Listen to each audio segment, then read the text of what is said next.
رکوع سے اٹھنے کے بعد سینے پر ہاتھ باندھنا صحیح ہے یا غلط؟ دیکھیے اس مسئلے میں یہ فقہی مسئلہ ہے اور اس معاملے میں علماء کا اختلاف ہے کہ رکوع سے کھڑے ہونے کے بعد قیام کی حالت میں نماز میں ہاتھ باندھنا ہے یا نہیں۔ حدیث جو آئی اس باب میں کہ نبی صلی اللہ علیہ وسلم قیام کی حالت میں ہاتھ باندھتے تھے، اس عموم کو برقرار رکھتے ہوئے بعض علماء نے فتویٰ دیا کہ رکوع کے بعد اور رکوع کے پہلے دونوں قیام ہے، ہاتھ باندھنا چاہیے۔ بعض علماء نے کہا کہ نبی صلی اللہ علیہ وسلم سے جو احادیث ہاتھ باندھنے کی آئی ہیں وہ رکوع سے پہلے کے بارے میں آئی ہیں، صراحت کے ساتھ نہیں ہے کہ رکوع کے بعد بھی ہاتھ باندھنا ہے۔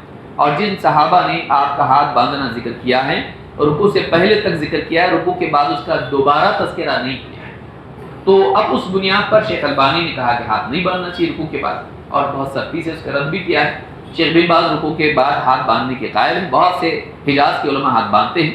تو ایک ایسا مسئلہ ہے جس میں ادھر کی سنیں تو یہاں دل مائل ہوتا ہے اور وہاں سنیں تو وہاں دل مائل ہوتا ہے۔ یہ ایسے مسائل میں ہیں جس میں گنجائش نکل سکتی ہے۔